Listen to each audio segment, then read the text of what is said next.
دو مرتبه به فکرم پرونده بررسی شد. رئیس دادگاه عالی میگوید گناه زید سیدو صاحبکار زندانی با دلیل‌ها اثبات شده است و نمیتوانند توصیه سازمان ملل متحد را در مورد آزاد کردن او اجرا کنند. دو مرتبه نسبت زید سیدو دو پرونده جنایتی بود. در صادر کردن یک قطار جنایت‌ها با حکم سود عالی این کس گناهکار دانسته شده و مدت‌های طولانی از آزادی محروم کرده شده است.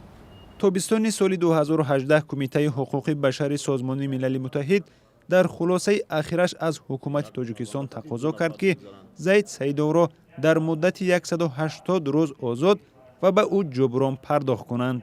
شیر محمد شاهیان رئیس دادگاه عالی روز 4 فوریه در یک نشست خبری در دوشنبه گفت تقاضای سازمان ملل متحد خصوصیت توصیوی دارد و تاجیکستان افرادی را که جنایت‌های وزنین صادر کرده اند نمیتواند آزاد کند. یک چیز معمولی است وقتی که جنایتکار جنایت صادر کرده است، جنایت است اثبات است با حکم سود عالی دولت محکوم شده است، توصیه یک سازمان قطعی از آزادی از جزا آزاد کرده نمی‌شود.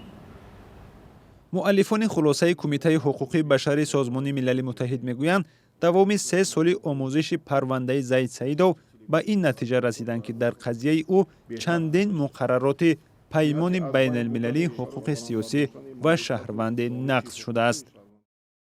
زید سیدو سال 2013 با اتهام سوء استفاده از مقام، بسیارزنی، رشوه‌گیری و تجاوز به ناموس به 26 سال زندان محکوم شد. سال 2015 او را در مرافعه دیگر به ساختکاری حجت، سوء استفاده از وکالت منصبی، تصرف مبلغ‌های دولتی و سرکشی از انداز عیبدار و 3 سال دیگر را به حکم زندانش علاوه کردند. حکم 29 سال زندان یکی از شخصیت‌های شناخته در فضای تجارت تاجیکستان و صاحبکاری که به حکومت خیلی نزدیک بود از جانب سازمان‌های بین المللی مدافع حقوق انسان محکوم شد.